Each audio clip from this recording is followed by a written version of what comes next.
Faly miarabantsika ry havana amin'izao alahady zao alohan'ny anombohan'ny fotoana dia miangavantsika androsa ety aloha fa mbola malalaka ny ety aloha dia iangaviana koa tsika hijery ny telefôna anao vibreur na silencieux azafady tompo.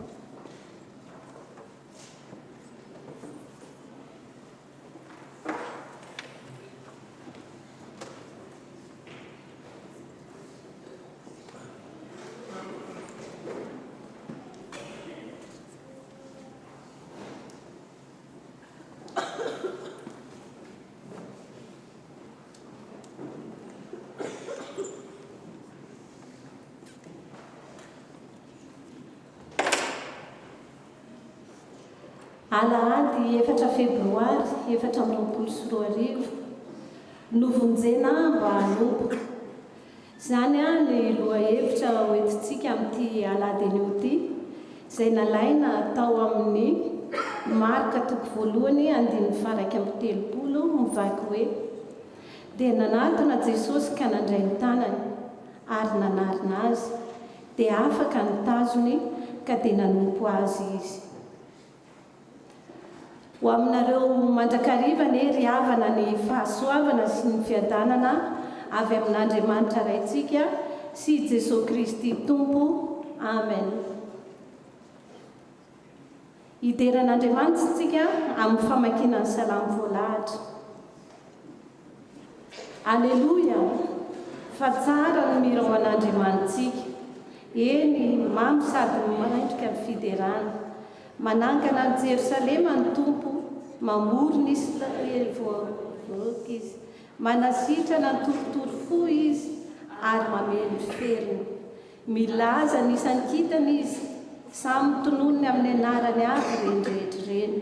Lehibe ny tompontsika sady be hery, tsy hita lany ny fahalalany. Manohana ny mpandefitra ny Tompo, fa mampetry ny ratsy fanahy hatrany amin'ny tany. Mira fiderana ho an'ny Tompo, mankalazana Andriamanitsika amin'ny lokanga. Izy ny manondrahona ny lanitra, izy ny manamboatra ranorana ho amin'ny tany. Izy ny mampaniry ahitra ny tendrombohitra, izy ny manome hanina ho an'ny biby sy ho an'ny zanangoaka izay nitaraina. Tsy miry ny soavaly ny mahafinaritra azy, ary tsy ny ranjo ny lehilahy no ankasitrahany. Mankasitraka izay matahotra azy ny Tompo, dia izay manantena amin'ny famindrapony. Mankalazana ny Tompo ry Jerosalemo, mideran'Andriamanitra ao ry Ziono, fa manamafy ny hidim-baravaranao izy, sady mitany zanakao eo ampofonao. Mahatonga ny faharitanao andro fahalemana izy, vokisany vary tsara indrindra ianao. Amen.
vavaksika dia raha laza ho anao tokory Andriamanitra rainay anao zany ary anao hatramin'ny taloha ka ho mandrakizay Andriamanitra miendrika amin'ny fiderahana sy fisaorana ianao satria ianao no nahary izao rehetra izao ianao no nahatonga anay ho tafavoreto izao rehetra izao dia asa ny tananao tompo ary izahay dia nataonao mba hideranao amin'izany asa mahagaga anao zany amin'izao anio izao tompo dia tafavoreto izay hideranao ary aoka andray ny fahasoavana avy aminao ka tsisy ala maina eto izay raha tsy efa maharay izay afatra tianao ampitaina aminay tsirairay avy dia aoka hoanitra kasitrahanao tompo izao fanompo-pivavahana izao ho manom-pofona eo anatrehanao dia amin'ny anaranao Jesosy Kristy no angatanay izany mivavaka izany. Amen.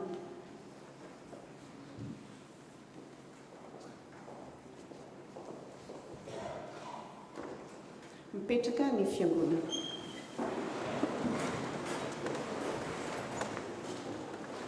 Tonga eo fotoana izay anambarana ny sitrapon'Andriamanitra isika izao ry havana ho hainoy amin'ny mpanajana sy amin'ny peritreretana lalina ary izany teny manambara ny sitrapon'Andriamanitra izany amintsika. Kolosianina toko 7:7-20 sy 4:4.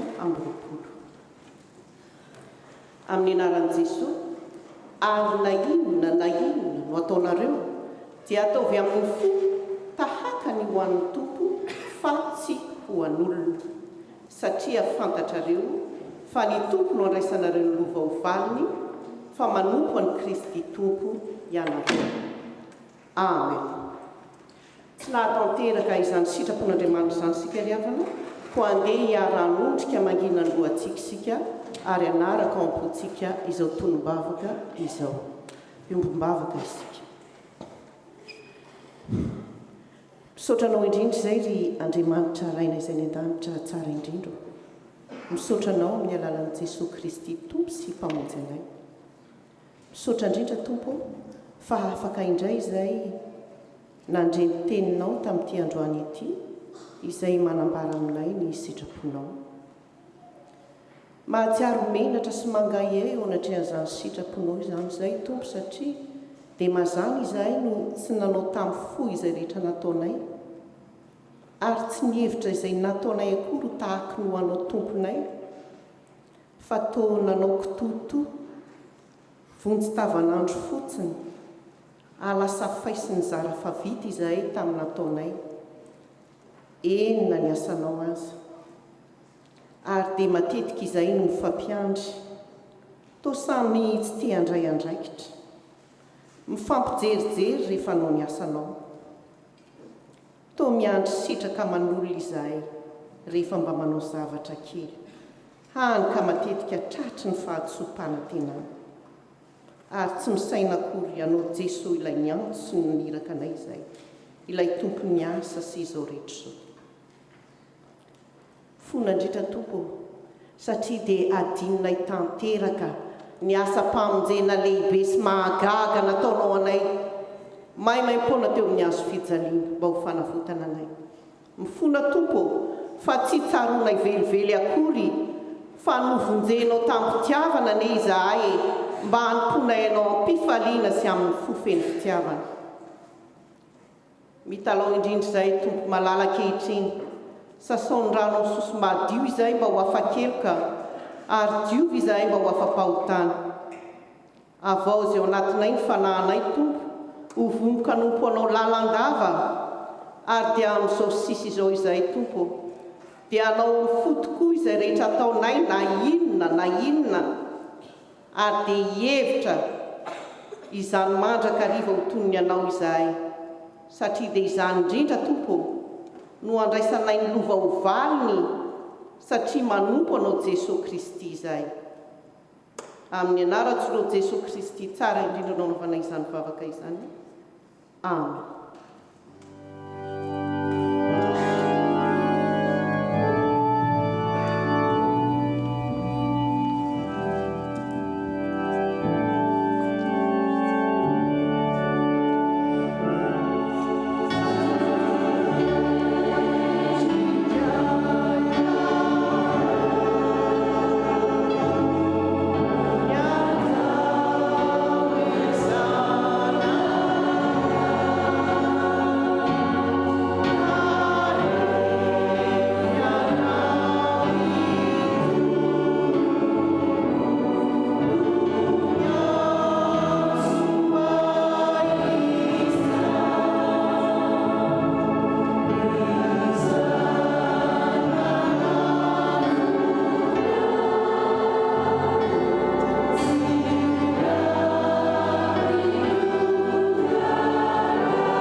Ny Andriamanitra ivavahantsika riavana dia Andriamanitra be famindrapo, koa raiso amin'ny fifaliana sy amin'ny fanantenana ho pitsanganana izao ny famelan-keloka omeny tompo atsika.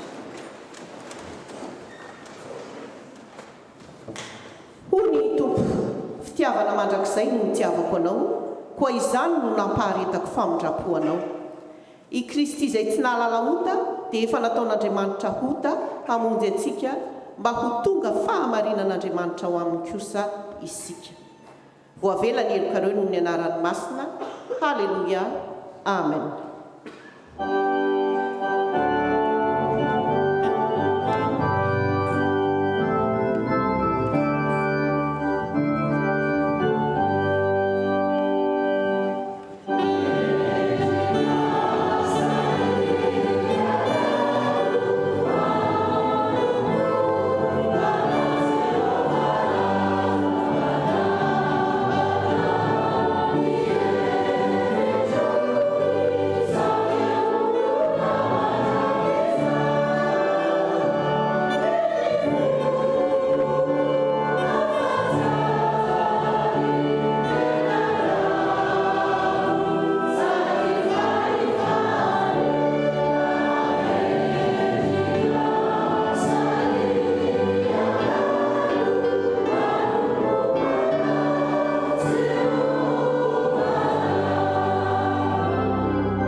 Voninahitra ho any amin'ny avo indrindra ho an'Andriamanitra, fiadanana ny ety ambony tany, mipetraka ny fiangonana.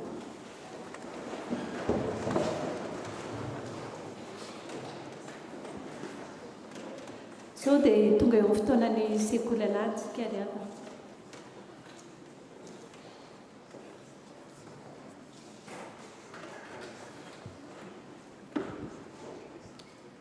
Bonjour les enfants. Je vais vous lire l'évangile du jour dans Marc chapitre 1. Au nom de Jésus. En quittant la synagogue, Jésus, accompagné de Jacques et de Jean, alla chez Simon et André. Or, la belle-mère de Simon était au lit avec de la fièvre. Sans plus attendre, on parle à Jésus de la malade. Jésus s'approcha d'elle, la prit par la main et la fit lever. La fièvre la quitta et elle les servait. Le soir venu, après le coucher du soleil, on lui amenait tous les malades et ceux qui étaient possédés par des esprits mauvais. La ville entière se pressait à la porte. Il guérit toutes sortes de malades. Il chassa beaucoup d'esprits mauvais et il les empêchait de parler parce qu'ils savaient, eux, qui il était. Le lendemain, bien avant l'aube, Jésus se leva. Il sortit et alla dans un endroit désert et là, il prit. Alors, dans cet évangile, on va voir les plusieurs attitudes de Jésus. Dans le texte, l'atmosphère semble douce, paisible. Jésus s'approche doucement de la malade et il agit simplement. Il prend la main de la malade et la fait lever. La scène, elle est intime. Jésus n'agit pas de la même manière avec tout le monde, car chacun, nous tous là, on est unique aux yeux de Jésus. Pour se lever, pour se mettre en route sur le chemin de Dieu, certains vont avoir besoin de calme, de douceur, d'autres de patience, d'autres d'amitié, d'autres encore de paroles fortes qui interrogent et qui invitent à se remettre en question. Jésus sait voir les différences et agir de la meilleure façon ensuite. Pour nous alors, pour être un bon serviteur de Dieu, il faut être proche des autres et apprendre à les connaître pour mieux les aider ensuite. Une autre attitude de Jésus. Dans la journée, Jésus enseigne et guérit. Quand il rentre chez ses amis, il ne prend pas d'abord du temps pour se reposer, mais du temps pour l'autre, pour celui qui a besoin, pour celui qui souffre. Le soir venu, il guérit encore. La nuit, quand tous dorment, il se lève pour prier son Père.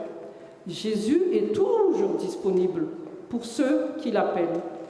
La disponibilité de Jésus est signe de son grand amour pour Dieu et pour ses frères. Alors pour nous, pour être un bon serviteur de Dieu, il faut que nous soyons disponibles. Une autre attitude.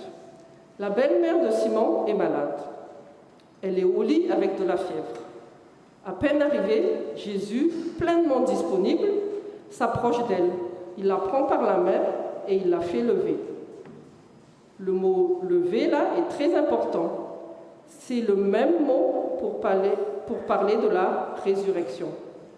On peut donc dire que Jésus relève, ressuscite les hommes. Mais que veut dire le mot « ressusciter » ?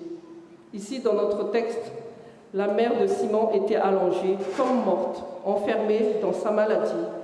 Après sa rencontre avec Jésus, elle se lève et se met à servir les autres. Elle devient servante. Alors, la résurrection nous entraîne donc à devenir serviteurs dans le royaume de Dieu. Nous ne vivons plus notre vie pour nous égoïstement, mais pour servir Dieu, nos copains, nos amis, etc. L'important, c'est que la volonté de Dieu se fasse en nous et autour de nous. Un serviteur du royaume de Dieu voudra toujours le bien pour les autres. On a, si vous vous rappelez bien, on avait un verset phare durant notre célébration des 60 ans de l'AFP Max Marseille, qui est tiré de Marc 10, 45. Le Fils de l'homme est venu non pour être servi, mais pour servir. Et deux derniers points, l'attitude de Jésus. Jésus guérit la belle-mère de Simon. C'est seulement après qu'elle peut servir. Jésus, aujourd'hui, continue à guérir. Il veut enlever le mal du cœur de l'homme. Alors pour nous, pour être un bon serviteur de Dieu, il faut demander à Jésus de guérir le mal qui est en nous. Et le dernier point, Jésus se lève de beau matin. Avant de commencer sa journée, il sort, va dans un endroit désert, et là, qu'est-ce qu'il fait ? Il prie. Et dans la prière, Jésus rencontre celui qui est la source de sa vie, celui à qui il confie ses gestes, ses paroles, ses journées, celui qui donne le pain de ce jour. Jésus entre en communion avec Dieu pour remplir sa vie, pour que celui-ci devienne pain pour les hommes. Ensuite, Jésus peut se lever et marcher de nouveau vers ses frères. La prière de Jésus est en communion avec Dieu. Il donne et il accueille. La prière renouvelle Jésus, l'aide à faire des choix, le pousse vers les hommes. Pour nous, pour être un bon serviteur de Dieu, il ne faut pas oublier les beaux rendez-vous avec Dieu. Alors, ce que nous devons retenir les enfants, nous devons être proches des autres, être disponibles, servir les autres, demander à Jésus d'ôter le mal qui est autour de nous et prier. Je vous invite à la prière. Seigneur, agis dans nos cœurs pour que nous soyons de bons serviteurs et dignes d'être tes enfants. Amen. Maintenant, nous allons chanter. Jésus, viens vivre en mon cœur.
tonga eo amin'ny fotoana makina ny ten'Andriamanitra isika rehavana ka ho ataontsika ny hira voalahatra alohan'ny famakinan'ny teny ny andininy voalohany ary eo alohan'ny filazantsara ny andininy faharoa dia ny andininy fahatelo ao alohan'ny tondran'ny mpanompony ny sitrapona ny afatr'Andriamanitra.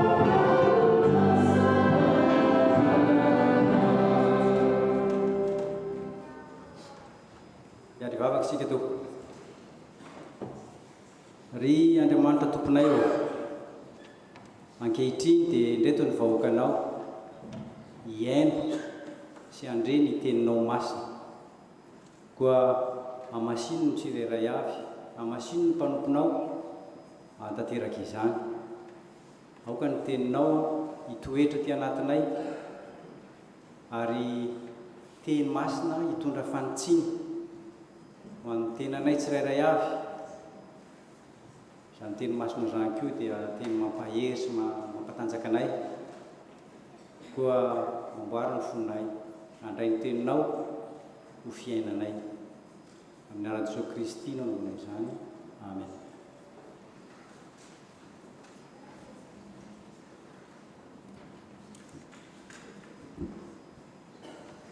Miaraka mamaky ny tenin'ny soratra masina tsika tompo. Izany dia hitanareo amin'ny testamenta taloha Joba 7 andininy voalohany ka hatramin'ny 7.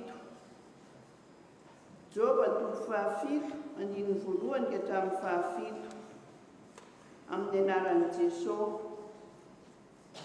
Tsy mpiantafika va ny zanak'olombelona ety ambonin'ny tany ary tsy tahaka ny andron'ny fikarama va ny androny toy ny mpanompo maniry alokaloka ary toy ny mpikarama miandry ny karaman'ny asany dia toy izany no anaovanay ahita volana mampahory ary alina mahadisadisa no tendrena ho ahy. Raha voamandry aho dia mieritreritra hoe raha oviana re no hifo aho fa mialavo izany alina ary mivadibadika indrindra aho mandra-pahazava ny andro. Ny nofoko mitafolotra sy baingan-tany efa maina ny hoditro kanjo mitsirano ndray faingana noho ny fahamaran'ny teniny ny andro ka lany tsy misy fanantenana. Tsaroa fa rivotra ny aiko ary tsy ahy tsy ahita soa intsony ny masoko. Amen.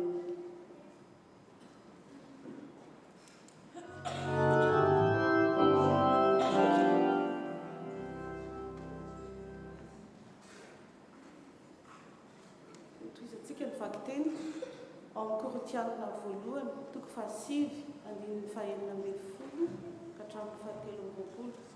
Korinthianina voalohany 7 andininy 1 ka hatramin'ny 7 amin'ny anaran'i Jesosy.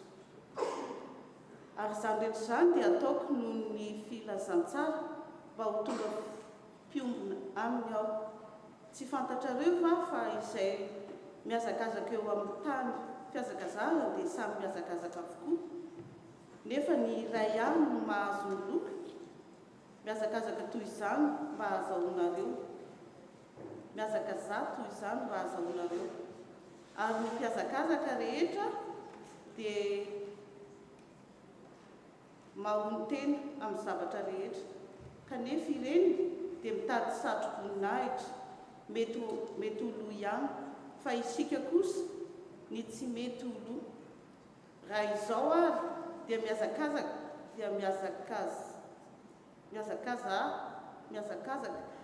nefa tsy toy ny manao kitoto ary malemy totoondry aho nefa tsy toy ny malemy ny rivotra fa asiako mafy ny tenako ho mangana ka andeha vozoko fandrao na dia efa nitory tamin'ny asany azy aho dia ho laviny kosa ny tenako.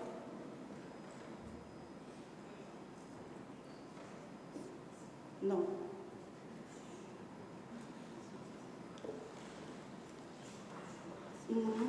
Toko 16 ou 23 fa raha mitory ny filazantsara aho dia tsy misy ho reharehako satria mantsy manao izany fa ho lozako raha tsy mitory ny filazantsara aho fa raha ny sitrapoko no anaovako izany dia mahazo valim-pity aho fa raha ny tsy sitrapoko dia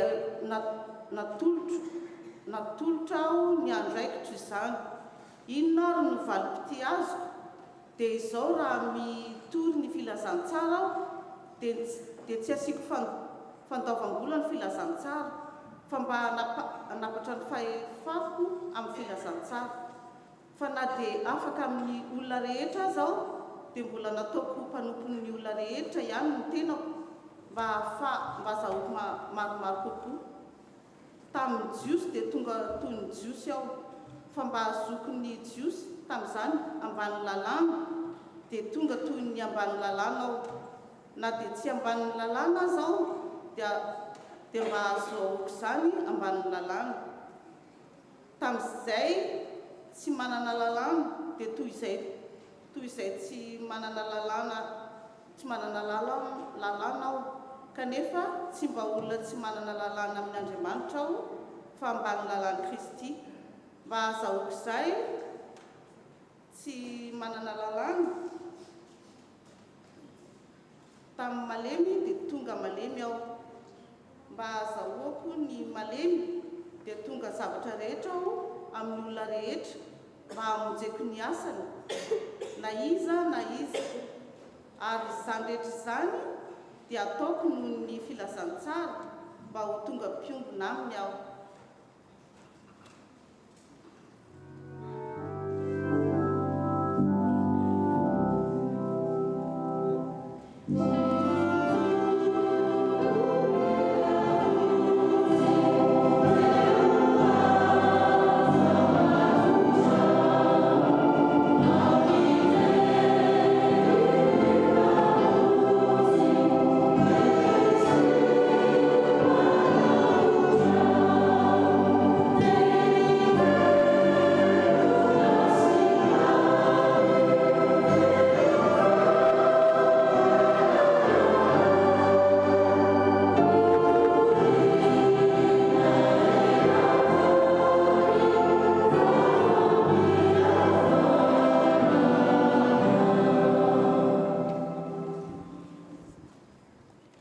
Faranantsika ny famakiana teny soratra masina izany dia hitantsika ao amin'ny Marka toko voalohany 7:20 ka hatramin'ny 7:30.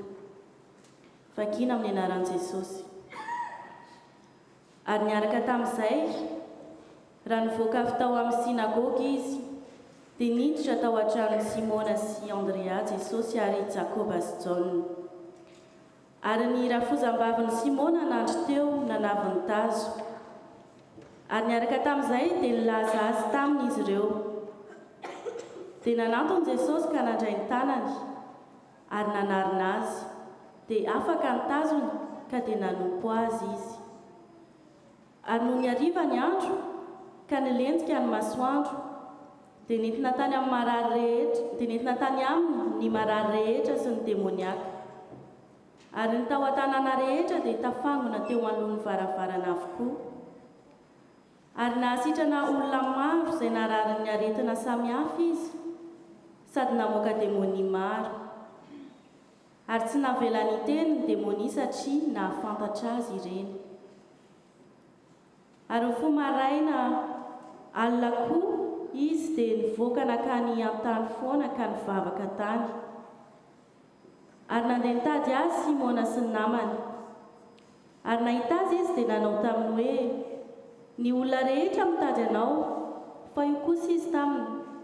Andeha isika hiala ankany amin'ny tanàna akaiky mba hitoriako teny ihany koa, fa izany no nahatongavako. Dia nandeha izy ka nitory teny tao amin'ny sinagogan'ny olona erany Galilea sady namoaka ny témonia. Isaorana ny Tompo noho ny filazantsara.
Misotranao izay ry Jesosy Tompo sy mpamonjy sy mpanavitra anay eo.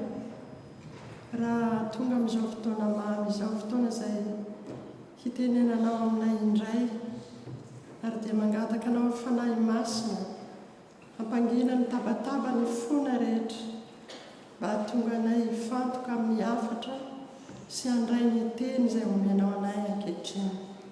Dia be nitenena Tompo, ary dia raha vao ny asany maizina rehetra tsy hanana anjara eto, aoka ny teninao manan-kery manam-pahefana no hanitsy sy hanefy ny fomony momba anay rehetra. Amin'ny anaranao Jesosy Tompo sy mpamonjy mangatana izany. Amen.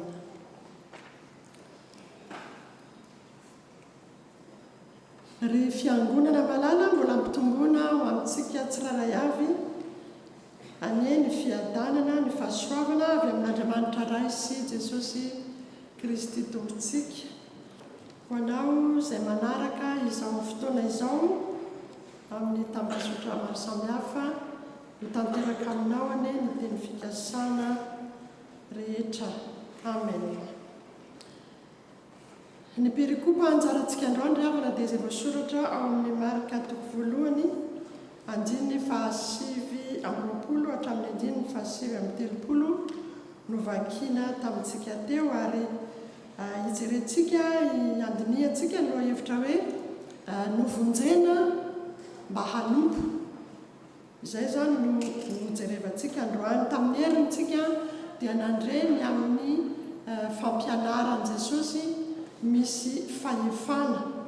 Androany indray zany dia ny novonjena izao ianao mba hanompo. Dia ny fanahy masina no hiteny amintsika tsiraray avy. Izao filazantsara ny marika izao dia nosoratana mba amoaka na ampivotra ilay atao hoe mpanompony Jehova. Any amin'ny boky Isaia ihany no amakitsika izany ny amin'ny mikasika ny mpanompony Jehova, manomboka any amin'ny Isaia 7:7 hatrany amin'ny 7:50 any misy andininy 10 eo na 9 miresaka ny amin'ny mpanompony Jehova. Fa maninona moa ilay filazantsara ny marika no miresaka n'izany, nefa faminaniana tany amin'ny nomen'Andriamanitra ny Isaia zany. Marika fantatsika tsara fa izy dia tsy apôstôly akory a fa marika dia anisan'ny anankiray a zay atao hoe nanompo na nanampy an'reto apôstôly reto. Ny marika, ny anaran'ny marika zany dia jaona marika, Jean marika. Le jaona zany dia anarana jiosy, majiosy azy. Ny marika kosa dia anarana latina ary midika hoe mpanampy na mpanompo. Zay ny dikany marika. Ary tsy magaga raha voatendry anoratra n'izao filazantsara mampivoatra ilay mpanompon'i Jehovah zao i marika sy tandrify azy indrindra zany araka ny anarany raha teo, araka ny asa zay nataony. Satria tamin'ny asa missionnaire zay nataon'ry Petera, Barnabasy, ry Paoly, dia teo marika nanampy an'izy ireo, nanompo azy ireo. Any amin'ny Petera antsika dia mahita mihitsy hoe Petera zana kokoa, manao velomany fiangonana, zanaky Petera i marika. Ary rehefa mamaky ny filazantsarany marika isika dia tsy fantatro fa misy karazana misy dynamisme zany ao anatin'ny filazantsara io. Hitanao mihitsy hoe le mpanoratra dia tahaka ny olona hoe tena nanatry maso nahita niara-ny aina tamin'ny olona resahana. Iza moa ny resahana amin'ny filazantsara dia tsy hafa fa Jesosy Kristy ilay mpanompon'i Jehovah. Ary mpanompon'i Jehovah io ny anambarana azy atao amin'ny filazantsara dia zao hoe mpanompo tonga lafatra na mpanompo fakatahaka. Zany dia vakio any amin'ny Filipiana toko 2 manompoka amin'ny 5 hatramin'ny 9. Any no ahitantsika an'izany hoe iza marina no ty mpanompo zay ambara ny filazantsara ty fa mpanompo tonga lafatra na mpanompo tsara fakatahaka. Hitantsika any zany makina re dia hitanareo izay tokoa kely izy. Ka ny perikopa anjarantsika zany zay resahantsika eto 5 dia azontsika zaraina, misy fizarana anankitelo mazava tsara mihitsy ao. Ny 5:1 dia miresaka ny amin'ny rafozam-bavin'ny Petera nositranon'i Jesosy. Ny 2:30 hatramin'ny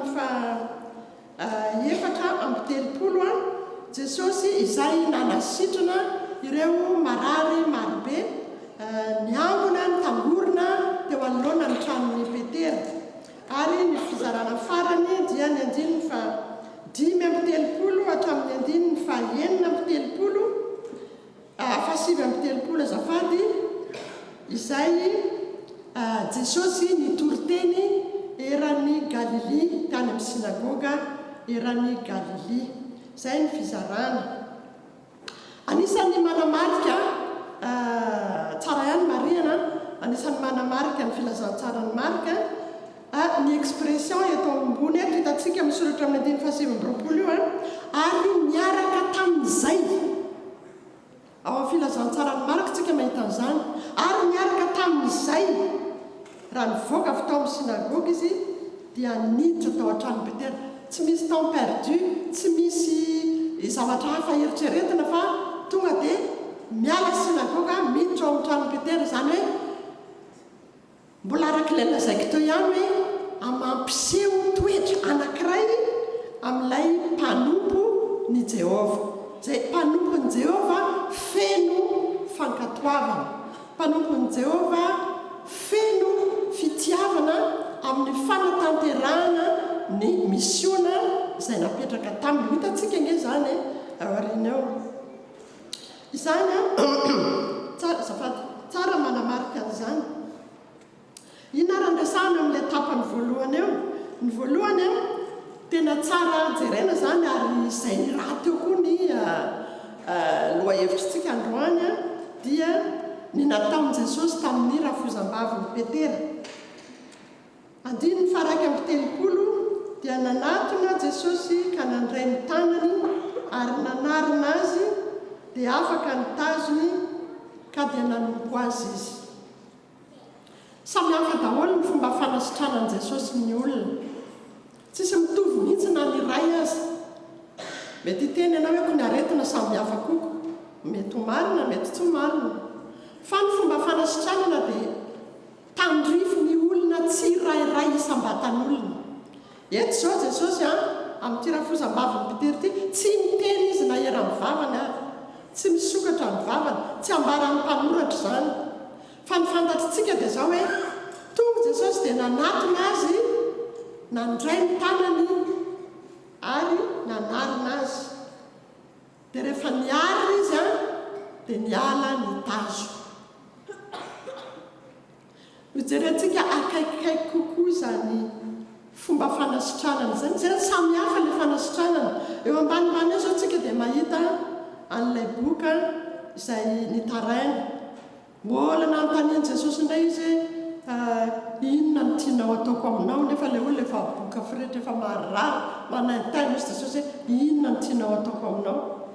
Azonareo samy hafa ilay izy, samy manana ny toe-po, ny marary, samy manana ny teny sahaza azy, tandrify azy. Izaho sy ianao torak'izay. Raha ambary izy ho tenin'Andriamanitra izao, tsy ny teny ray manontolo mety ho sahazanao na ho sahaza, fa mety misy na dia moray azaho natokan'i Jesosy ho anao androany. Dia miasa ny fanamasina ao anatin'izay. Izany ny fiasan'i Jesosy ry havana. Inona natao teto? Nanatony izy. Misy mpandinika anankiray R.J. Miller ny anarany sady mpanoratra izy io. Izao no anazaviana ity teny ity koa nolazaina anareo izy mialohan'ny andiniantsika azy. Ozy izy Miller hoe rehefa mandinika ty verset faraiky amin'ny telopolo ity dia izao no raisina aminy hoe ny olona tsy rairay na iza ka nahazo fanasitranana na tamin'ny fomba tsotra izany. Izany hoe ny fomba fanao hoe mitsabo, mihinana fanafody dia sitrana, na tamin'ny fomba mahagaga tahaka ny ataon'i Jesosy hoe ho iaho aminao hoe mitsangana dia mitsangana ny malemy, ho iaho aminao be tao ny fandrinao dia mandehana dia mandeha ilay olona. Na fomba mahagaga tahaka izany, na iza sitrana dia izao no tsara fatarina hozy Miller hoe tokony hanararaotra izany olona izany ampiasa ny heriny sy ny andro omena azy mba hanompoana an'Andriamanitra. Izay ny fanazavan'i Miller an'izao verset izao. Dia ozy tsy tsapan'ny olona ane fa maty antoka izy, tsy tsapan'ny olona ane fa very zavatra be dia be izy rehefa tsy ampiasaino an'Andriamanitra ny fotoana sy ny hery omen'Andriamanitra azy.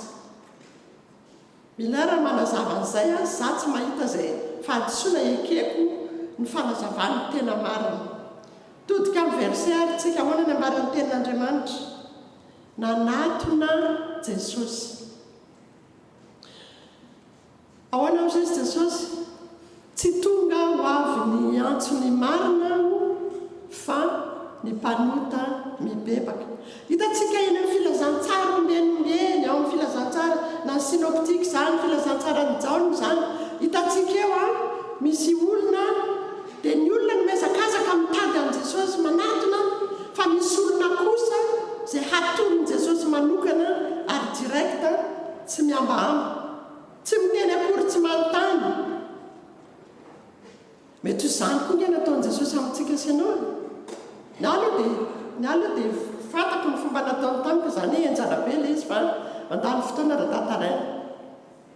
Fa samy hafa. Raha fozam-bavan'i Petera eto dia nanatona Jesosy. Fa ny zavatra nafinaritra dia ilay mpianatra vao niditra tao an-trano dia hozy marary ny rafozam-bavan'i Petera. Tsy fantany fa Jesosy matoa niditra tao efa ao ny direksiony anasitrana an'io ramatoa io. Fa ny mpianatra tsy misalasala, takiny ny tenin'Andriamanitra amintsika koa izany ry havana. Na inona mahazo anao, na inona zavatra mitranga, atao veloha miresaka amin'i jesosy alohan'ny zavatra rehetra, miresah amin' jesosy ny havana, zarao aminy le mavesatra, zarao aminy izy rehetra manery ny fonao. Ny mpianatra eto dia voaniditra jesosy tsisy resaka tsisy ino fa tonga dia tompo marary ny rafozam-bavy ny Petera. Dia jereo no nataon'i jesosy nanatony izy, nandray ny tanany. Milaza aminao ary havana na iza ny fanena tamin'i jesosy na iza no kasian'i jesosy tsy misy hafamaina fa tsy maintsy mahazo fitahina, mahazo fanavaozana, mahazo fananganana. Ina moa natao hoe fananganana? Ny olona mitoetra amin'ny fahotana eka maty, misaraka amin'Andriamanitra zany eka maty ao amin'ny fahafatesany. Ary rehefa mifanena amin'i Jesosy dia izao atsangany hiala ny fahotana, atsangany mba harikorikony amin'ny ota ary hanompo azy.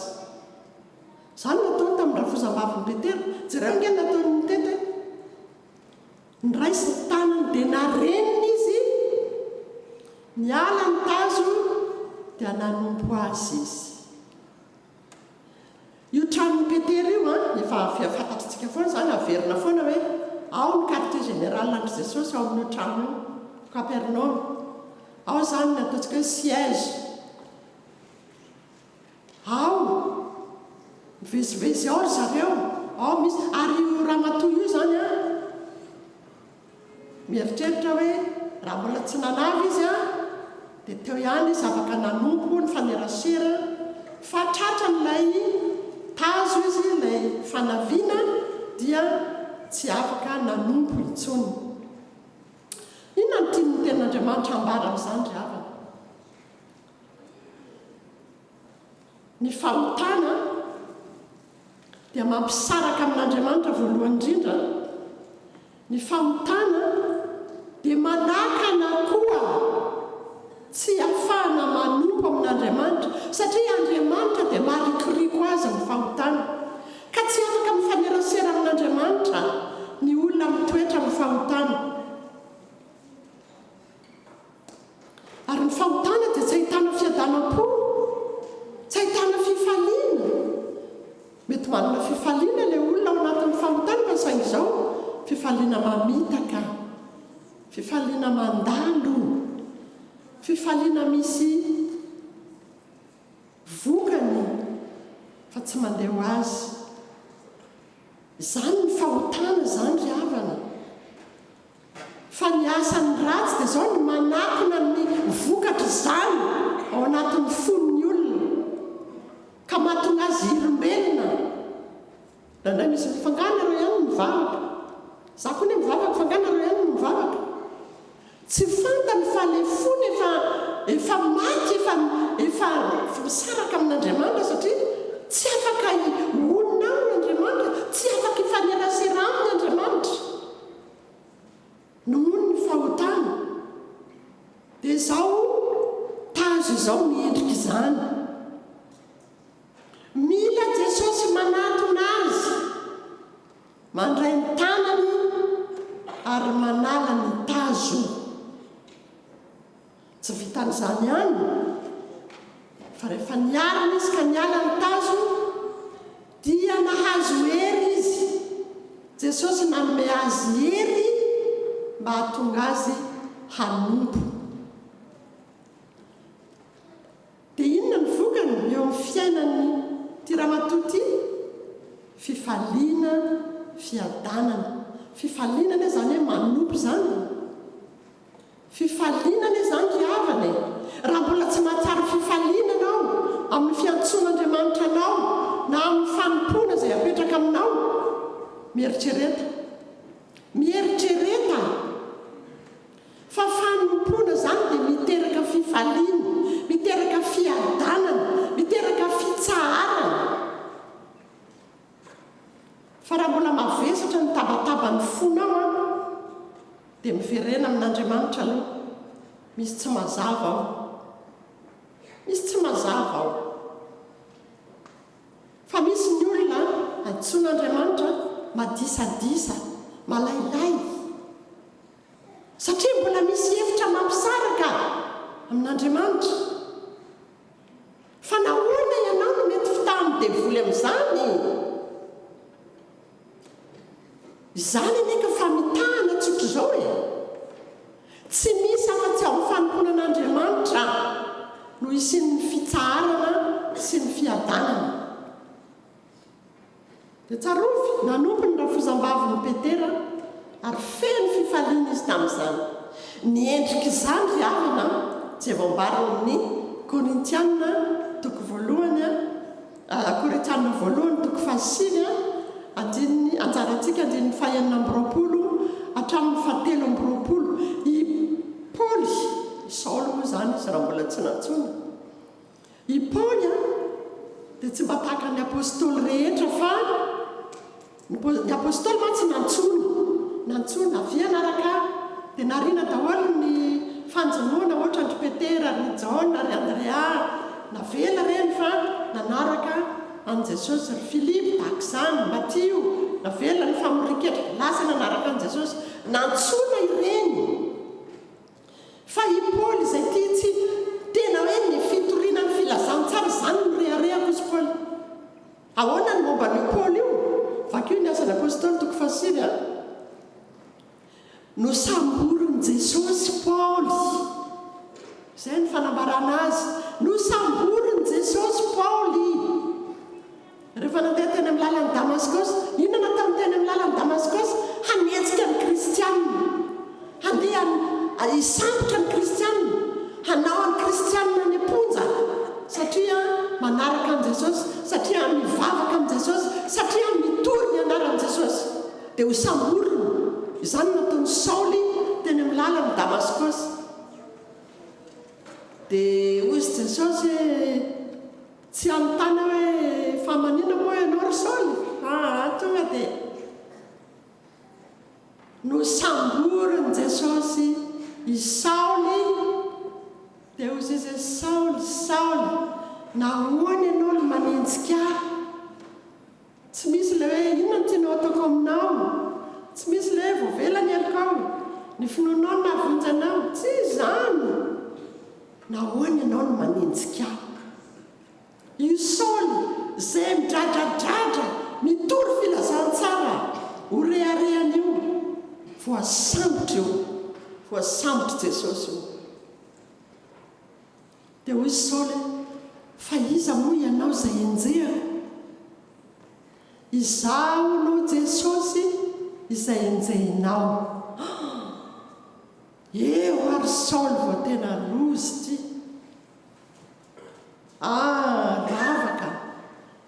Rava daholo le fankalana tao anaty, rava le etsika be fanenjehana, aiza daholo nahitako an'ireny, ho enjehako ataoko any amponjy ireny, satria tao anatiny tsy fahalalana Saoly ry havana. Saoly dia tena jiosy, anisan'ireo mpitondra fivavahana, tena mpianatra teo ambany saokany Gamaliel, tena hoe tena fariseo. Fa zao ny tsy fahalalana no lezaka izany nanenjehan'ny kristiana, satria aminy Jesosy izay mitory ny fanjakan'Andriamanitra dia mitory fivavahana hafa noho ny fivavahana nentin-drazana. Tsara ihany manazava izany. Izany Saoly kanika rehefa nifanena tamin'i Jesosy izy, toy Jesosy fa izaho no enjehinao, izany ny Jesosy enjehinao, tsy le kristianina miafina ry ambadika ry, tsy le olona efa nataonao any amponja, fa izaho no enjehinao. Mampitandrina antsika izao tenin'Andriamanitra izao ry havana. Ny fanaratsitsika ny mpanompon'Andriamanitra, fanenjehana an Jesosy izany raha tsy fantatrao. Ny fanaratsitsika ny mpitory ny filazantsara, jesosy ane no enjenao sao dia tsy fantatrao ny olona nomena andraikitra anambara hitory fa izay toriana izay no enjenao lay jesosy izay maniraka tompon'ny asa atsaharo manompo izao fa tsy ahitana fifaliana tsy ahitana fiadanana ny fanaratsiana ny mpanompon'Andriamanitra mampitandrina antsika izany inona nefa rahany Saoly tsy nahita ny maso tsy nahita ny maso feno kiratrondro ny masony tahaka an'ireny hoe feno kiratrondro ny impression tsy nahita sy ambony tany ny tantanana fotsiny 3 andro izy tao anaty maizina tao na anjiny tena tao dia rehefa aveo izy nentin'ny Petera ny apôstôly dia nosasana ny maso nahiratra feno hery dia io texte antsika io amin'izao io zany io a Paoly feno hery tahaka ny rafozam-bavin'ny Petera izay niala ny tazo io ary Paoly io raha mitory filazantsara aho hoy Paoly a tsy sitrapoko ane zany izay ny dikan'io a tsy sitrapoko nge zany izy Paoly fa andraikitra nomena io satria rehefa nosamboriny Jesosy Paoly dia ny raha nitory ny filazantsara any amin'ny jentilisa ary na tiany Paoly na tsy tiany Paoly tsy maintsy mitory izy fa zay ny nanondrahana azy lozako hoy Paoly raha tsy mitory ny filazantsara aho ry havana miantso antsika izao tenin'Andriamanitra izao ianao izay nandray antso ho amin'ny fanompona an'Andriamanitra tsarovy tsy ny sitraponao no atao a fa ny sitrapony izay nifidy sy ny antso anao lozako hoy Paoly satria io tenin'Andriamanitra io a io anjara fanompona io manery io mandoro ao anaty io rehefa tsy tanterahinao izay nataon'i Jeremia mandoro atao anatiko ny teninao tsy maintsy miteny a hoy Jehovahandriamanitra mitenena na iaino izy na tsy iaino mitenena afo mandoro ny iraka ataon'Andriamanitra amintsika ko samia mieritreritra isika izay nandray antso samia mieritreritra fa maty antoka ny olona tsy mampiasa ny heriny sy ny fotoanandrony hanompona an'Andriamanitra zay ny tapany voalohany iny ary vereny vakina ny lazain'ny Paoly eo amin'ny Korintiana rehefa tonga ny trano ianao ahitanao tsara hoe atraiza marina no zany alala ny fitiavan'ny Paoly mitory ny filazantsara ary zao no nataony mbola tsindrinandray mandeha hoe io filazantsara izay torian'ny Paoly io ny azy ataony maimaim-pony tamin'izany fotoana ny mpitory a ary tenin'Andriamanitra moa milaza hoe izay mitory ny filazantsara dia velomin'ny filazantsara fa hoy Paoly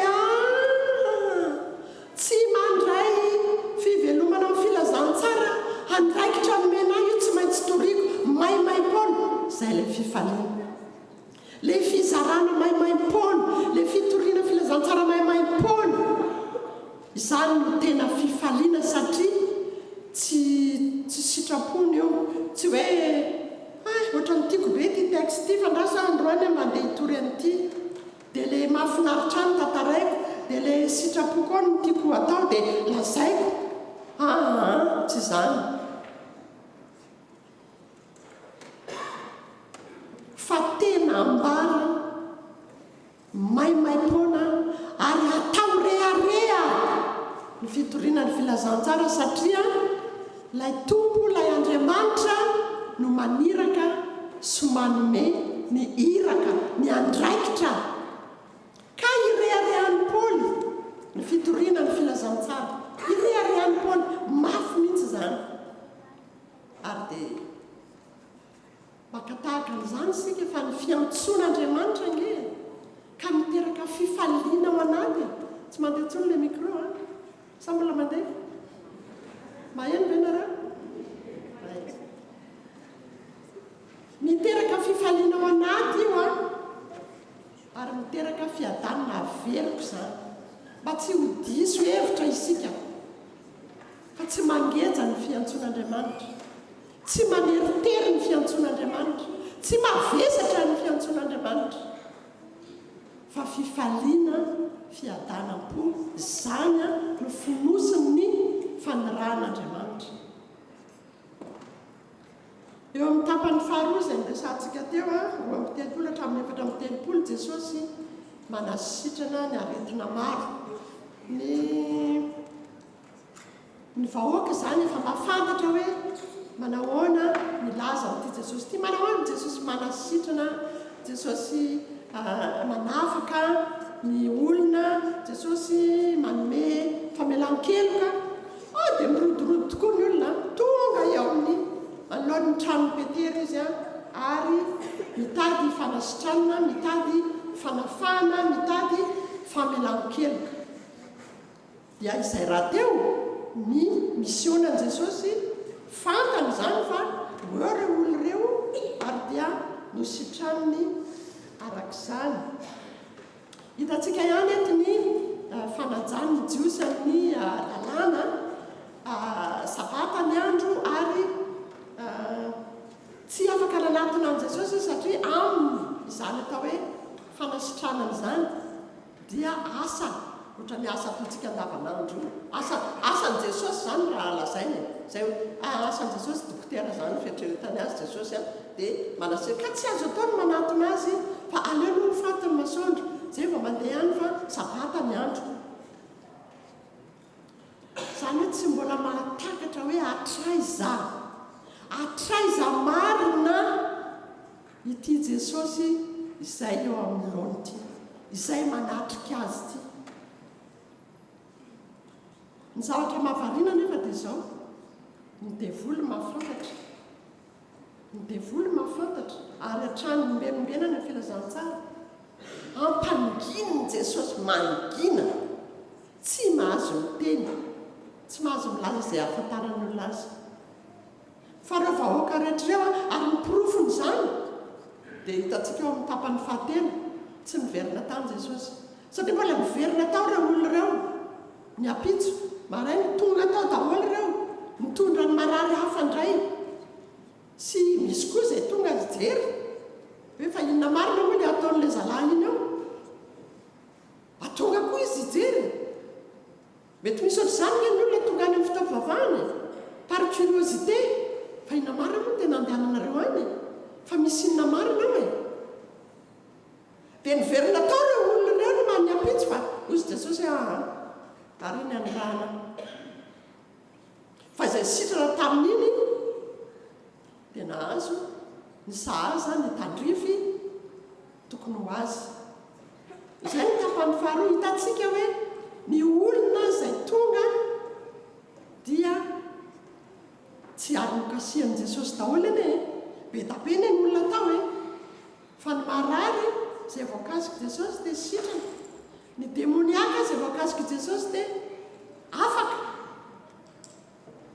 Tsy nilaza izay sitrana daholo, fa ozy izy nanasitrana maro. Dikan'izany tsy ny rehetra fa maro tamin'ireo kosa nefa no sitrana. Mety misy nody tao dia niverina ny ampitso fa tsy tentsony Jesosy. Izay le ambara hoe manana ny tandrify azy ny tsirairay fa raha mbola namen'Andriamanitra fotoana ianao hiaino ahafahanao miaonao mahita azy araraoty. Fa ireo olona ireo ny apitso dia tsy nahita an Jesosy intsony.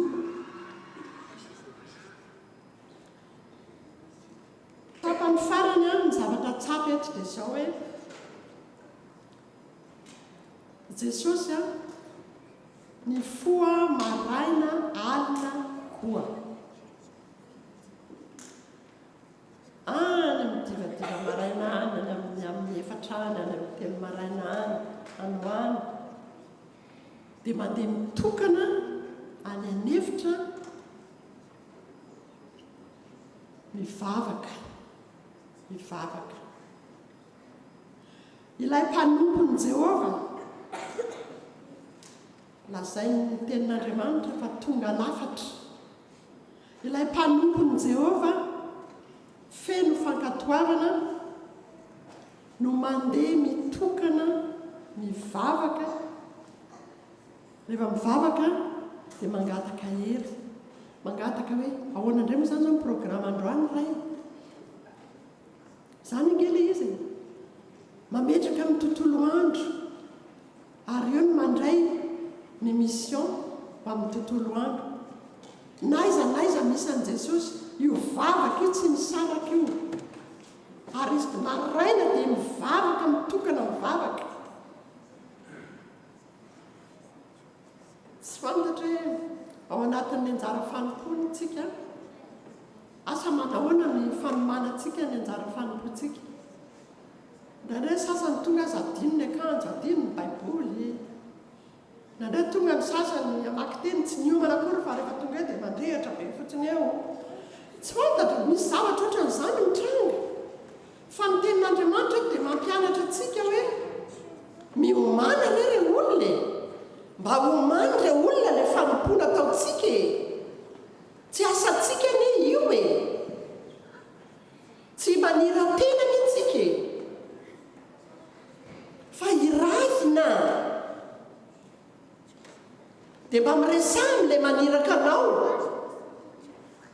manahoana ny état d'esprit anao tonga anatanteraka ny fanompona jereo Jesosy mifoa maraina alina koa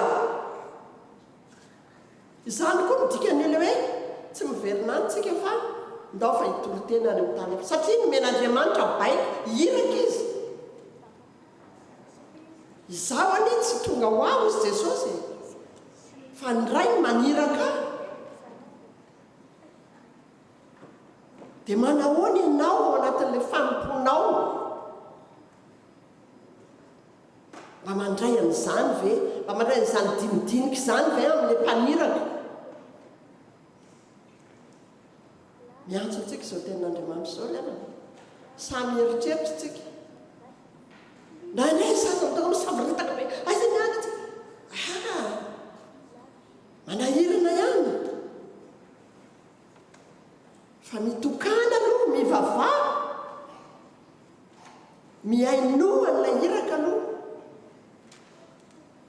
apetrao any ny tontolo andronao apetrao any ny fanompoanao fa izy nge no anatanteraka azy nandray ianao manao zavatra andray ay ve zany kay ny antony iny ay ve zany kay midikan'iny aoe ianao tsy malala fa le mpaniraka anao efa mahafantatra hoe zao ny ataonao ary zao ny vokan'io dia gaga ianao rehefa aveo hoe andray tena tsy napoiziko tsika moa mailaka be mitena izay tsy napoiziko zay tsy napoizitsika fa izy maniraka fa mahay izao ny efa vokan'io zao ny atao amin'io fa ny tsara amintsika dia zao miomana mbavaka maka torohevitra maka torolalana maka hery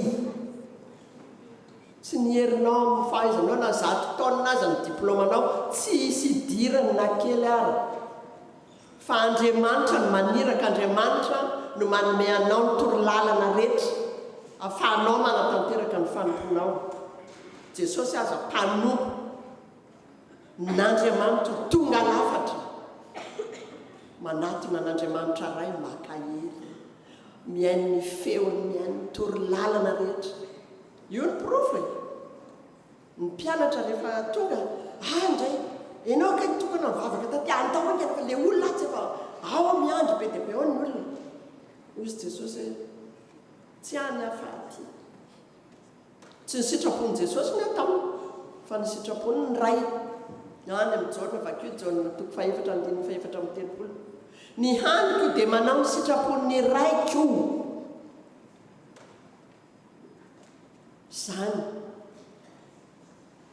ozy ny tonga tsy mijanonao amarary eo Jesosy koa nge tsy mila ny acclamationreo misy olona tonga ao nge tonga ao izy bravo fa sitrana le avanay omaly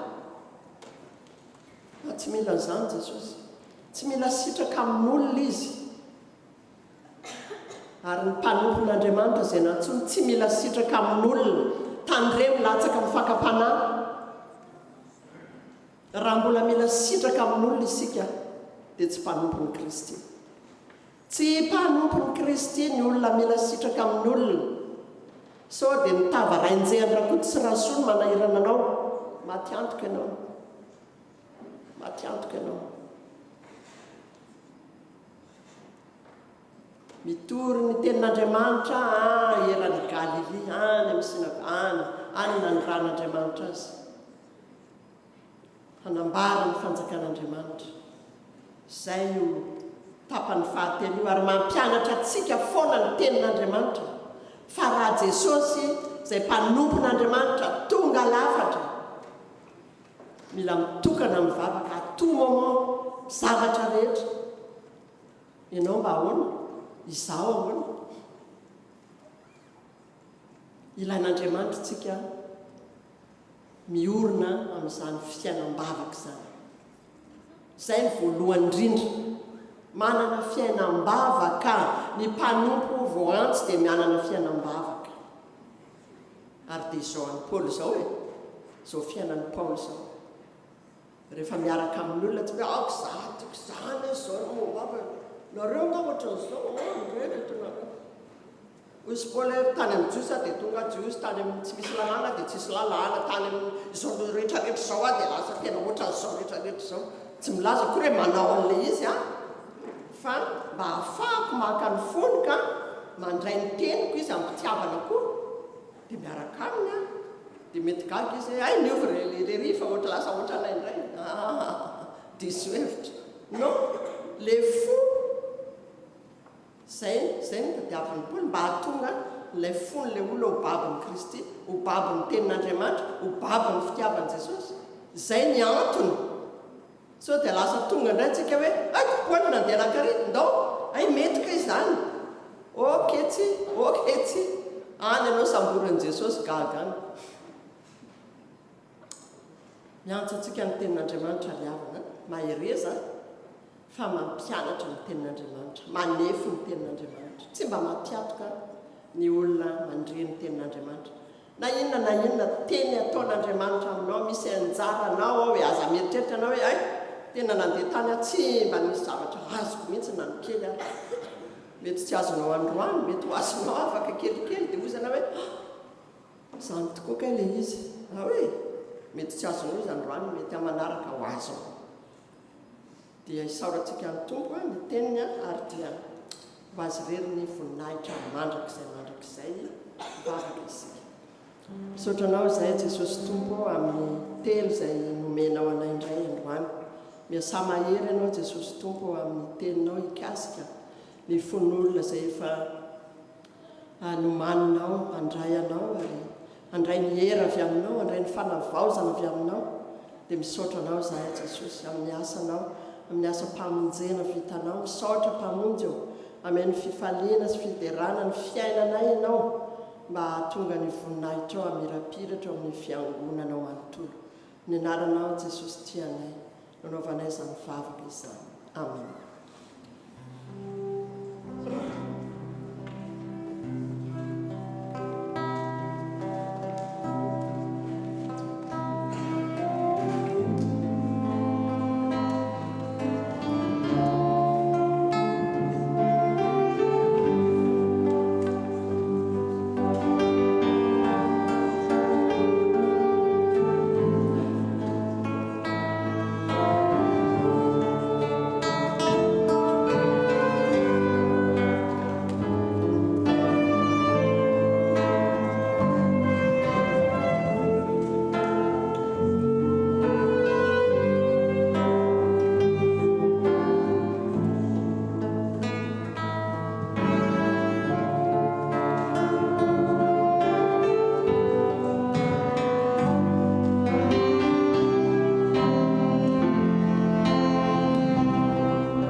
Izao sikariavana dia araka anaiky sy anambara ny fanekemponana kristianina izay iraisantsika amin'ny fiangonana masina manerana izao tontolo izao. Koa eo am-pitsanganana no hanaovantsika ny fanekemponana apostolika.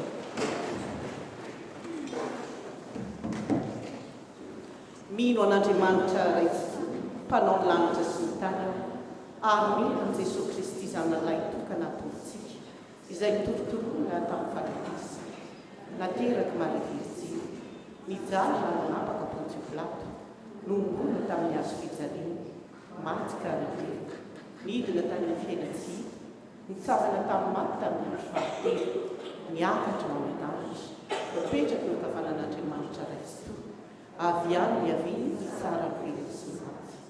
Mino ny fanahy masina, ny fiangonana masina manerana izao tontolo izao, ny fiangonana ny olona masina, ny famelan-kely, ny fitsanganan'ny tena amin'ny maty ary ny fiainana mandrakizay. Amen. Mipetraka ny fiangonana.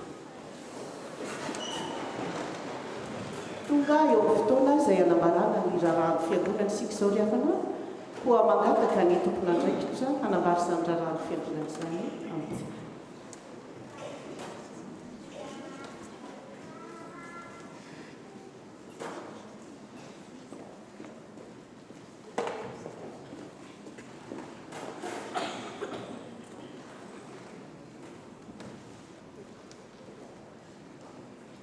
Faly miarabantsika ry havana amin'izao alahady fa 4 volana febroary izao.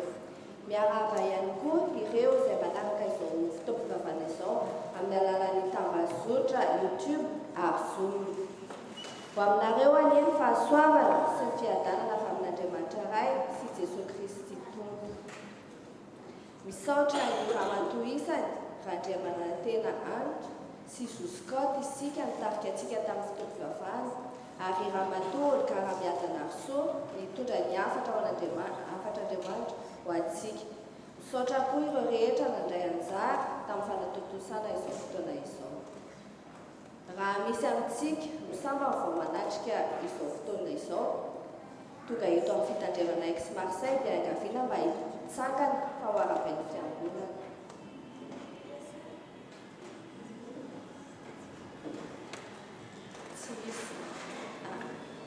Faly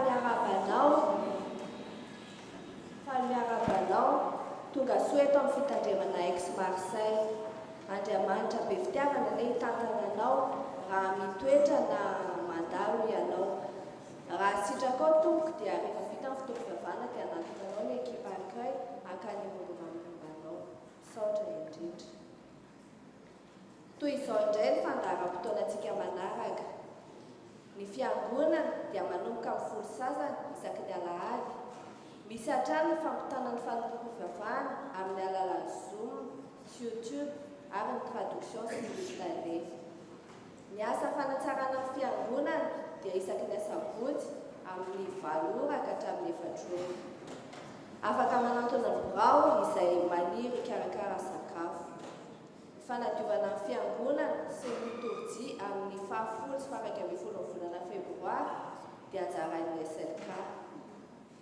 Ny diakona tompon'andraikitra amin'ny volana febroary dia ny C sy D. Daty tsara ho tadidy amin'ny fahatelo volana febroary sy 8 volana febroary mizotra ny synode apartanan'ny Saint-Étienne, ny mpitandrina sy ny filoha ary solitenan'ny mpandray natrika izany. Amin'ny faraka 10 volana febroary ny fivorian'ny komity manomboka amin'ny 2 ora tsy diso. Ny fivoriam-ben'ny mpandray dia ho tanterahana ny asabotsy fa 4 volana febroary amin'ny 5 ora arivo. Mandritra izany fotoana izany no hanaovana jeritodika ireo asa vita ary koa ny fitantanana ny volam-piangonana nandritra ny taona 2024 sy hanolorana ny teti-bola izay novolavolain'ny komity. Fisoratana anarana amin'ny fametrahana ny pasteur Oby amin'ny 20 volana febroary any Avignon dia atao alohan'ny 10 volana febroary ka omena ny birao izany. Amin'ny fahatelo ny volana mars dia hetsika voalohany amin'ny fiangonana ka hotontosaina izany momba ny fonctionnement-ny église. Vaovao 13e mata. Ny centre médico-social dia mitohy hatrany ny consultation gratuite avec rendez-vous isaky ny asabotsy voalohan'ny volana. Rendez-vous manaraka dia amin'ny faharoan'ny volana mars ary mila misoratra anarana amin'ny équipe médicale. Nirakitra tamin'ny fahavalo amby roapolo volana janoary dia 816,30 € izay hitantsika eny amin'ny fafanan'ny andinidiny ary ny voalohany vokatra dia 470 €. Ampatsahivina hatrany isika fa misy ny rakitra roa. Rakitra voalohany dia natokana ho an'ny fonctionnement d'église ary ny rakitra faharoa dia rakitra ho an'ny trano.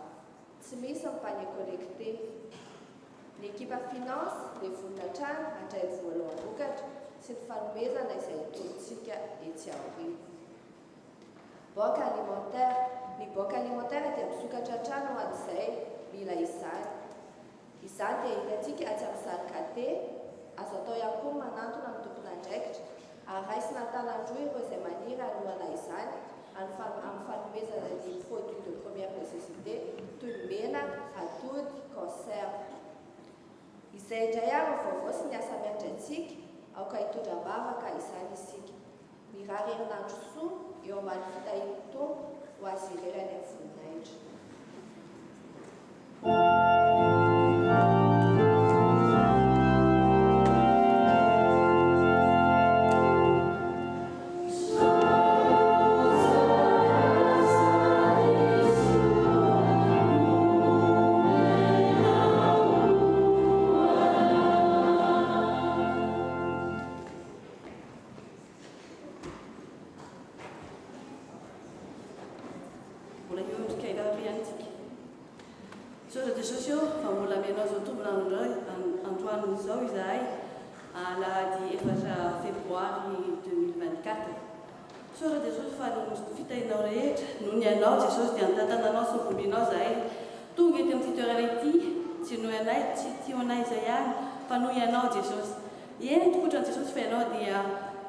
Andriamanitra lehibe, mahagaga, mahery ianao, mahay zavatra rehetra ianao Jesosy, amin'ny fombanao rehetra.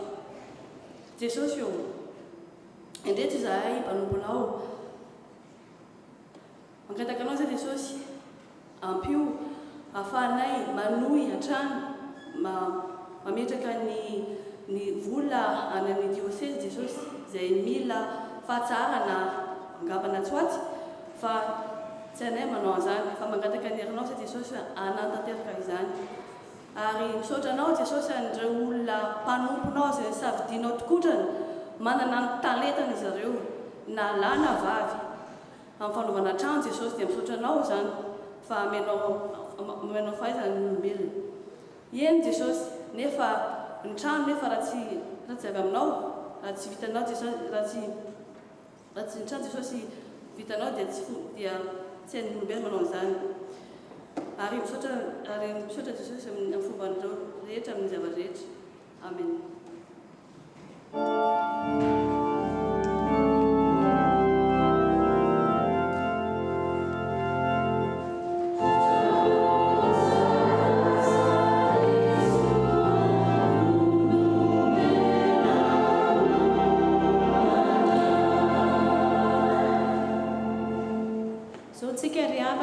Amin'ny fotoanany fanatitra dia araka ny fampatsiahivana teo dia misy rakitra roa eto amin'ny fiangonana. Ny rakitra voalohany ho amin'ny fanodinana ny asan'ny fiangonana, faharoa amin'ny ezaka trano. Tsarovy ry havana fa izay manome ampifaliana no akasitran'Andriamanitra. Amen.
zao ry havana dia tonga eo amin'ny amarana ny fotoantsika ka tonga eo amin'ny vavaka fisaorana sy fangatana miankaviana ny tomponanjara hiakatra ety.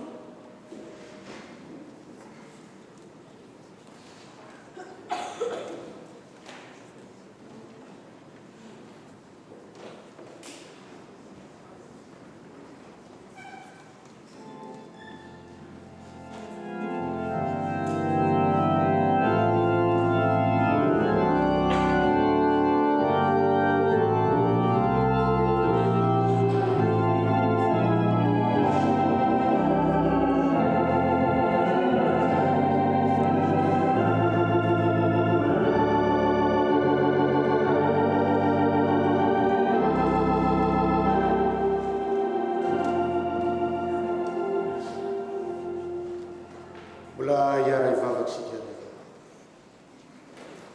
Tompoandriamanitra dia vimpisaorana tokoa zahay ny nanomezanao anay ny fotoana ahafahanay mbola mankalaza sy midera ny anaranao ary mivavaka aminao.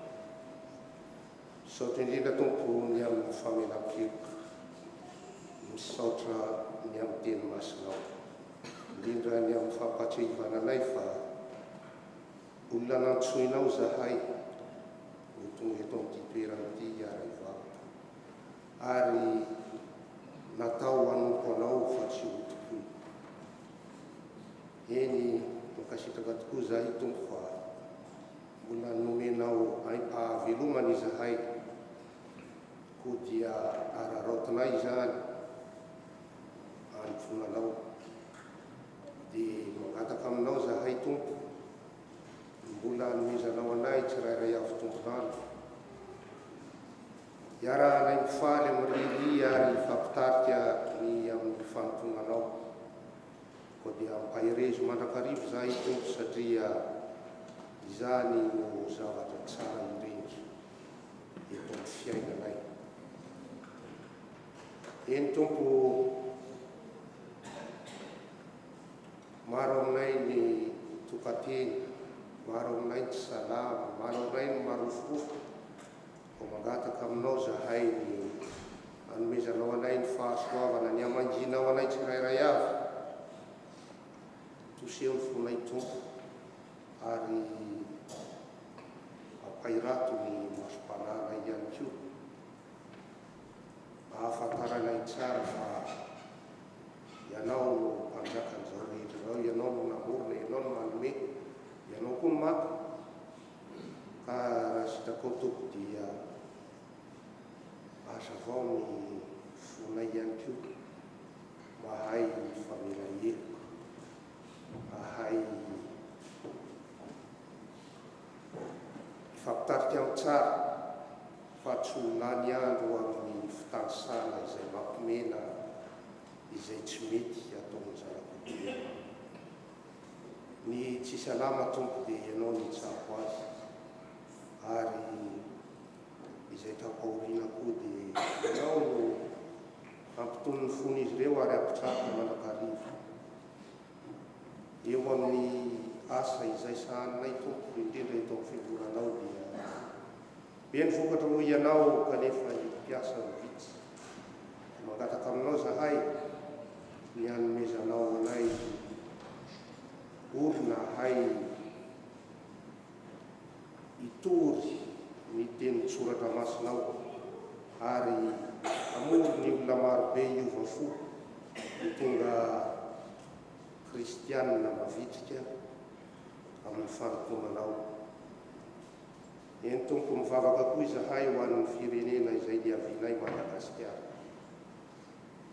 Ianao ane hitsimbona ny tsirairay avy amin'ny Malagasy ka hanome azy ireo ny sahaza azy na amin'ny hanikoanina izany, na amin'ny fitafiana izany, na amin'ny fandriampahalemana. Eny Tompo, ny fitahinao irery ihany sy ny fitsinginanao azy ireo no hanafaka azy ao amin'izay tsaroa fahoriana satria mianjady mafy amin'ny fon'ny Madagasikara izany atao hoe famitrano. Eny mety mahantra ara-panahy, ara-mofo amin'izay rehetra ilaina eto amin'ny fiainana tompoko dia ataovy manan-karena ao aminao izy ireo ahay manompanao ihany. Eto amin'ity tany izay honenana ity tompo dia ianao ihany koa no hitarika ny mpitondra sy ireo mpiara-monina mba ao anatin'ny fandriam-pahalemana tanteraka no ifampireriana ety ary ampifalia. Dia misaotranao koa zahay tompo, indrindra nanomezanao anay izao fiangonana izao, nomenao mpitandrina izahay, nomenao mpanampy ny mpitandrina marobe ka mangataka ny fahaiza-mandamina ho an'ireo mpiandraikitra rehetra sy ny mpiangona manontolo hay fanaiky ary fanaja ihany koa eto amin'ny fanatanterahana ny asanao tompo dia ifampiriry ampilaminana ary ankafaliana ihany koa ao aminao. Dia ianao no hita sy hitsimbina ny tsirairay avy aminay isam-batan'olona tompo. Eny tsy tanteraka izahay nefa maniry ny ho tanteraka. Dia mangataka aminao tokoa zahay ny anadiovanao ny fonay sy ny sainay mandrakarivo. Ianary zay ahay vavaka iresaka aminao mandrakarivo mba olombanina ao aminao tokoa. Eny maro ny etaetakonay, mieritreritra ny sainay, nefa tsy ho voatanisanay eto fa efa mahalala ianao na tsy mitonona kory ara-vavinay tompo. Ko dia ampiarahanay zany rehetra zany amin'ilay vavaka na ampianarana. Rainay izay masiny tonga ny fanjakanao atao azy. Ety an-tany tapaka ny an-tany. Milany tonganay manafahana anao fanjakana sy ary ny vonay.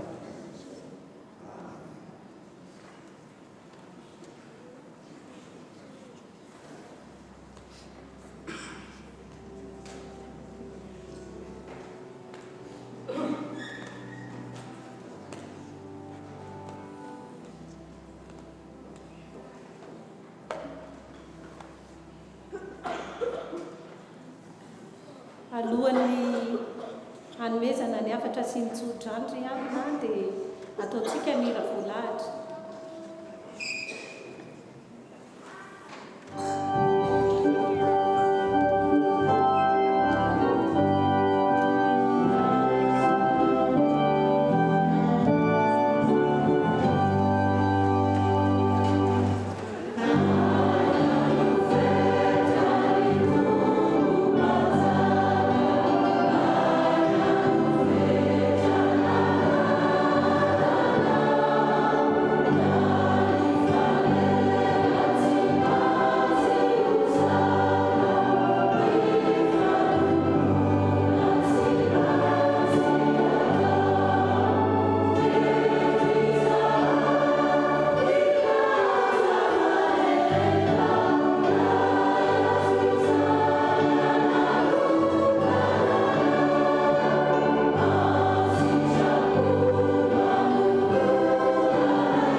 Mamakivaky ny herinandro, eny hoentsika mamakivaky ny fiainantsika iray manontolo. Tsy misy tahotra ao amin'ny fitiavana, fa ny fitiavana tanteraka dia mandroaka ny tahotra. Fa mampahory ny tahotra, fa izay matahotra dia tsy mbola tanteraka amin'ny fitiavana. Tsy efa nandidy ianao va ko mahereza sy matanjaka, aza matahotra na mivadi-po, fa mombanao Jehovah Andriamanitra ao amin'izay rehetra alehanao.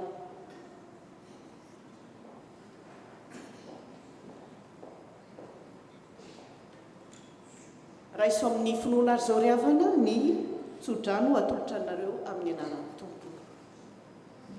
I Jesosy Kristy tompontsika sy Andriamanitra raintsika izay efa tiantsika ka nanome antsika fampiononana mandrakizay sy fanantenana tsara amin'ny fahasoavana no hampionona ny fonareo sy hampahenanareo amin'ny asa tsara sy ny teny tsara rehetra. Larakira 7:9.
Andriamanitra ray sy zanaka ary fanahy masina izay hatramin'ny taloha sy anio ary mandrakizay mandehana amin'ny fiadanana ka manontony tompo. Amen. Et bon dimanche daholo.